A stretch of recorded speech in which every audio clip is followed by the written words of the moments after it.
वृतांत उस समय के बाद का है जब सती ने सीता का रूप रखकर वनवासी राम को साधारण मानव मानकर उनकी परीक्षा ली थी। भगवान श्री शिव ने सती को बिना बताए उनका परित्याग कर कैलाश पर्वत पर बड़ के पेड़ के नीचे अटल समाधि ले ली। अब सती जी कैलाश पर रहने लगीं। उनके मन में बड़ा दुख था। इस रहस्य को कोई कुछ भी नहीं जानता था। उनका एक एक दिन युग के समान बीत रहा था। सती जी के हृदय में नित्य और भारी सोच हो रहा था कि मैं इस दुख समुद्र के पार कब जाऊंगी। मैंने जो श्री रघुनाथ जी का अपमान किया और फिर पति के वचनों को झूठ जाना, उसका फल विधाता ने मुझको दिया। जो उचित था वही किया, परंतु हे विधाता, अब तुझे यह उचित नहीं है जो शंकर से विमुख होने पर भी मुझे जीवित रखा हुआ है। सती जी के हृदय की गिलानी कुछ कही नहीं जाती। बुद्धिमती सती जी ने मन में श्री रामचंद्र जी का स्मरण किया और कहा, हे प्रभु, यदि आप दीन दयालु कहलाते हैं और वेदों ने आपका यह यश गाया है कि आप दुख को हरने वाले हैं, तो मैं हाथ जोड़कर विनती करती हूँ कि मेरी ये देह जल्दी छूट जाए। यदि मेरा शिव जी के चरणों में प्रेम है और मेरा प्रेम का व्रत मन वचन और कर्म से सत्य है, तो हे सर्वदर्शी प्रभु, सुनिए और शीघ्र यह उपाय कीजिए जिससे मेरा मरण हो और बिना ही परिश्रम यह पति परित्याग रूपी असह्य विपत्ति दूर हो जाए। दक्ष सुता सती जी इस पर बहुत दुखित थीं। उनको इतना दारुण दुख था जिसका वर्णन नहीं किया जा सकता।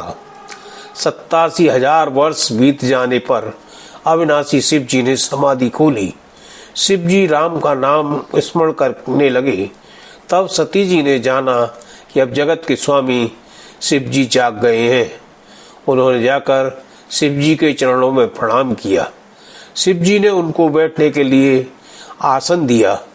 शिव जी श्री हरि की रसमयी कथाएं कहने लगे। उसी समय ब्रह्मा ने सब प्रकार से योग समझकर दक्ष को प्रजापतियों का नायक बना दिया। जब दक्ष ने इतना बड़ा अधिकार पाया, तब उसके हृदय में अत्यंत अभिमान आ गया। कहा भी गया है कि सत्ता पाए काहे मद नाही।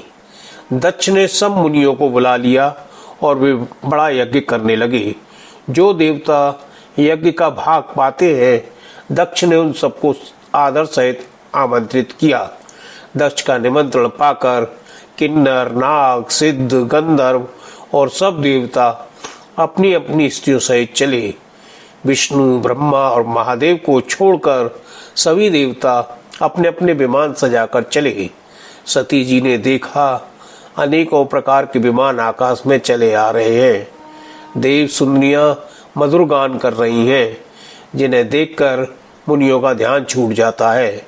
सती जी ने विमानों में देवताओं के जाने का कारण पूछा।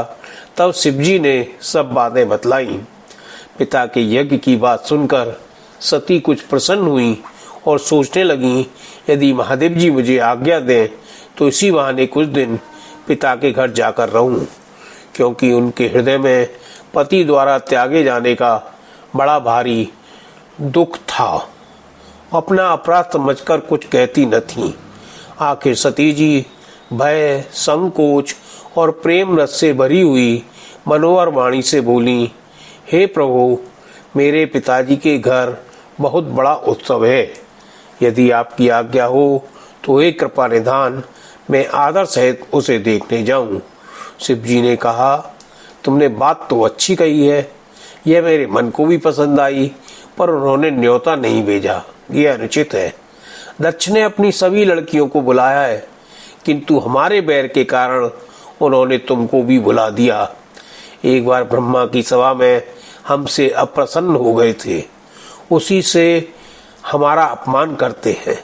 हे सती, जो तुम बिना बुलाए जाओगी तो न शील स्नेह ही रहेगा और न मान मर्यादा ही रहेगी। यद्यपि इसमें संदेह नहीं कि मित्र, स्वामी, पिता और गुरु के यहाँ बिना बुलाए भी जाना चाहिए, तो भी यहाँ कोई विरोध मानता हो, उसके घर जाने से कल्याण नहीं होता। शिव जी ने बहुत प्रकार से समझाया, पर होनहारवश सती जी के हृदय में बोध नहीं हुआ। फिर शिव जी ने कहा कि यदि बिना बुलाए जाओगी तो हमारी समझ में अच्छी बात ना होगी। शिव जी ने बहुत प्रकार से कहकर देख लिया, किंतु जब सती किसी प्रकार भी नहीं रुकी, तब भोलेनाथ ने अपने मुख्य गणों को साथ देकर उनको विदा कर दिया। जब वह पिता के घर पहुंची, तब दक्ष के डर से किसी ने उनकी आप भगत नहीं की, केवल माता ही आदर से मिली। बहनें भी तिरस्कार की तरह मिली। दक्ष ने तो उनकी कुशल क्षेम तक नहीं पूछी। सती को देखकर उल्टे उनके सारे अंग जल गए। तब सती जी ने जाकर यज्ञ देखा तो वहां कहीं शिव जी का भाग दिखाई नहीं दिया। तब उनकी समझ में आया कि शिव जी ने सही कहा था। स्वामी का अपमान समझकर सती का हृदय जल उठा। पति परित्याग का दुख उनके हृदय में उतना नहीं व्यापा था जितना महान दुख इस समय पति अपमान के कारण हुआ। यद्यपि जगत में अनेक प्रकार के दारुण दुख हैं, परंतु पति अपमान सबसे बढ़कर कठिन है। यह समझकर सती को बड़ा क्रोध हुआ आया।